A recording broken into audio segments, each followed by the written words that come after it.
Hi, everyone. Welcome to another episode of Beyond the Network. I'm Jeanne Duca, Chief Marketing Officer for BCN, and today I'm very, very excited to welcome our special guest, Jon Brinton, Chief Revenue Officer for Crexendo. Welcome to the program, Jon. Thanks, Jeannie. It's great to be with you today, and always love to spend time with you and BCN talking about our great partnership. So I'm happy to Thank be here. you. Thank you. Likewise. You know, Jon, in preparing for this discussion, I see you've had your own company. You've worked in leadership positions for Avaya and Mitel, and now almost 5 years with Crexendo. When you think back over that time and the roles you've had, what's the biggest transformation you've seen? I got in the industry the same year that BCN was founded, so I actually Oh, have okay. have top 30 years now, but I don't know if I should be admitting that. So, the one thing, Jeannie, I would say is as you think about change, I often talk to people and talk to people earlier in their career. And, I tell them this is an industry that every 5 to 7 years, I think you have to be willing to reinvent yourself. Technology changes. Yes. If you look at the lineage of your company and my career in the industry over time, the technologies that underlie a lot of what we offer to customers today, they evolve. And every 5 to 7 years, like I said, you have to be willing to adapt and embrace Right. that change.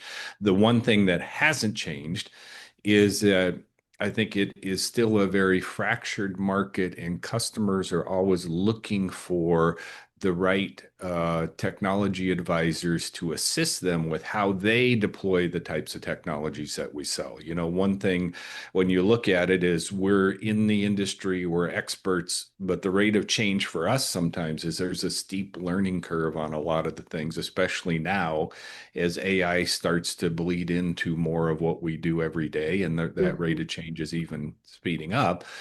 Put yourself in the customer's shoes where you're not in this industry. You're a lawyer, you're an accounting firm, you're an auto body shop, whatever you do, they can't keep pace with ways that we can help them improve their business processes, and work with their customers. So that's where the type of technology advisors that you rely on at BCN, the partnerships that we rely on with our NetSapiens platform, that part of the industry has not changed since when I joined it over 30 years ago. And that's one of the things I love about what we do. I couldn't agree more. It's the evolution, the revolution that we've seen. It forces us to also evolve and evolve quickly and learn new things and help those around us kind of do the best that they can do. And this leads me to my next question, and you mentioned it, is that you talk about NetSapiens, and that is the platform upon which BCN's cloud voice solutions are built, which you know. But you talk about that as a platform for service providers. And Mhm. that channel first approach that you have taken to the market, is that really based on what you've just said, is that the customer needs these advisors? And so when you partner with the service provider, you're really looking to companies like us to be the one who brings it to the customer. In our case, that's always alongside a technology advisor or a TSD because we're not a direct organization. Is that kind of the message, or what's the real benefit to that channel first strategy? Uniqueness of that partner in their go-to-market strategy. And I can tell you with 200 plus partners around the world, it's, one of the things I love is when I get to meet with our partners and I find out what their unique segment of the market is or their go-to-market strategy, how things are different. But inside of it, we've grown to over 6 million users just based on being that communications platform inside of their business strategy. Yes, incredible. And the growth is incredible. And as you know, our discussion is timely. We recently completed some additional license capacity with you as well. I Mhm. think that's the second time in a little over a year that we've done that. And it's that ability to your point, to customize, to use the technology where it makes most sense for us and for our advisors and their customers. And we're seeing a lot of movement driving that in the POTS replacement area, which I know, is something that you're very focused on as well. But Yes. from a NetSapiens standpoint, talk about award winning, right? when you look at the recognition that that platform has garnered, and you talk about 6 million users, and but for the last 5 years running, you've been the Internet Telephony Product of the Year, and you add to that in 2024 the Generative AI Product of the Year for that same organization, and that in itself, in and of itself, tells a tale. And how do you use that recognition to continue to drive your business forward? Yeah, the things like that, the accolades are nice. Of course, Jeannie, we don't have a Stevie. Now, BCN got a Stevie this year, so that's actually a pretty big honor in and of itself. So you guys have your share of awards, but no, it's good to see. What also is good to see is recently in one of the TMC awards that they had, we actually had about a half dozen of our partners that actually were named in that group of awards that they Mhm. gave in our industry. So that's that ingredient brand component of seeing how we can help people enable those kind of meaningful business communications, customer interactions, and things like that. So the recognition is nice. It's important. It shows the forward-looking investment in what we're doing from a platform perspective. There Mhm. are alternatives in our industry that are not getting the for what we do that aren't haven't been getting the investment and maybe the love that they should get because they're hidden inside of much larger corporate parents or people aren't Right. investing in those platforms today. BCN had another voice communications platform before you came to us as a customer. And many of those are not making the progress they should. So we just need to, you know, our licensees in aggregate continue to grow at double the rate of the market. You mentioned we've doubled the capacity that you folks have had with us twice, I think, within a little over a year. So Mhm. you're continuing to grow, and that aggregate growth across all of our bases is why we need to stay relevant because customers' needs change. So those awards and accolades maybe are signposts on the road that show we're doing a good thing. And especially good thing is seeing our partners continue to grow and prosper in a competitive market. I'm sure. And I'm sure that it's not only the accolades and the recognition not only fuel the validation for partners like BCN, but for your internal teams who work so hard and so diligently to stay cutting edge, to make the advancements that you make, to continue to strengthen the platform. That has to be really exciting as well because nothing means more than that kind of recognition to know that you're making that kind of a difference in a space that moves so quickly and that changes so rapidly. I'm sure that's really beneficial for your team as well. Yeah, it is. And to me, another dimension of that is the technology advisor community that, the people that you work with that are Yes. embrace your solution. I mean, it's having relevance. One of the things I love, especially when I look at how people deploy the NetSapiens platform, you put us within a complete, service wrapper where you've got SDN capabilities, you've got quite a few different things within your portfolio. Mhm. You've invested in those because they're important to you and your technology advisors' customers in order to reach them. We're a piece of that.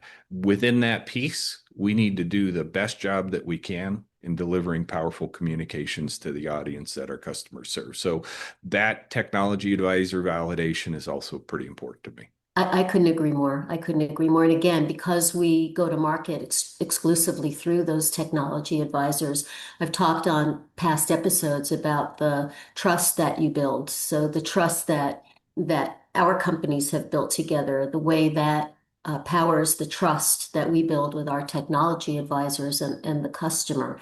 I think that is really at the heart of any powerful relationship.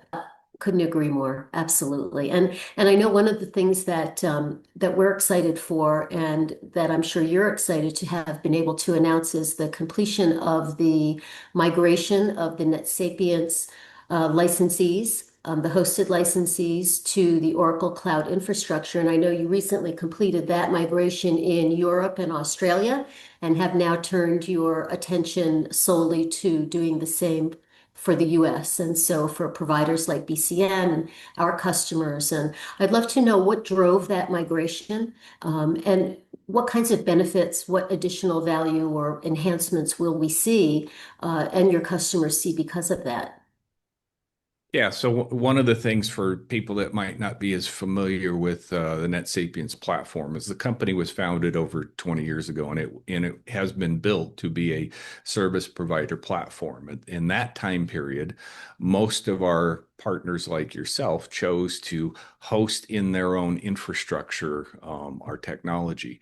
As times evolved, obviously, and as the cloud hyperscalers have improved their offerings, more of our partners say, I'm not as interested in running infrastructure. Can Right, you just host this for us? And so that is where our original hosted offer started, but it was still us racking and stacking physical servers as opposed to partnering with somebody like Oracle. And in reality is, at the hyperscaler level today, they're putting tens of billions of dollars into building infrastructure around the world. So right, it makes sense for us to, because we can be deployed in virtually any environment, to choose someone and partner with. And we chose the Oracle Cloud Infrastructure deployment, similar to what OpenAI has recently chosen for their Chat GPT expansion, amongst others. And so right. so they're a great technology partner for us. What it allows us to do for our licensees is we still respect the choice and actually embrace the choice. If one of our licensees wants to deploy in their own infrastructure, then they can still do that, but allows them to do strategic geographic expansion to maybe they host in their facilities in certain locations, but partner with us elsewhere. Um, Interesting. it makes it easy for us to be able to offer that around the world in the areas that we have licensees that we can support. Very true. So it's interesting. We say that we like to meet the customer where they are, and I Yep. think that's what you're saying, right? You want to meet the Yes. customer where they are and give them those choices and be able to accommodate the choice that they make and serve them either way. I love that. Yes. That's Yep. great. Absolutely. Great. What else is coming for you guys? I know that's a big undertaking.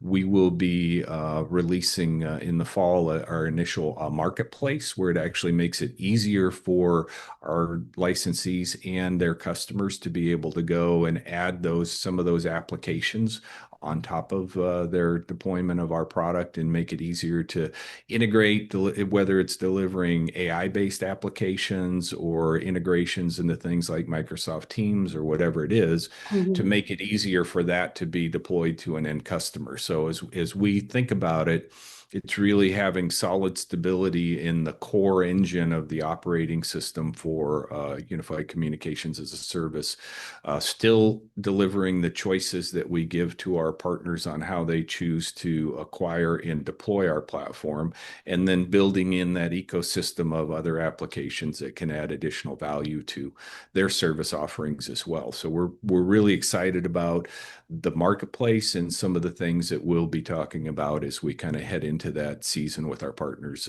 in October. That's very interesting, and I think that the marketplace concept is one that um, we're seeing more and more in the industry, and not quite self-serve because I think with technology you're always going to need that Yes. support and that guidance and that collaboration. But in terms of um, the visibility into the Mhm. options, the visibility into the ways to improve and enhance what you already have. And using that marketplace concept is really interesting. So we'll be very excited to be a part of those discussions and see where that takes us as well. That's great. John, I can't thank you enough for being with us today. I know that our viewers will really enjoy hearing your perspective on the industry, on the way that Crexendo and NetSapiens go to market. And congratulations again on the recognition. And thank you so much for your partnership on behalf of all of us at BCN. Yeah, we really appreciate it. Thanks for having me on today, Jeannie. It's good talking to you. Thank you.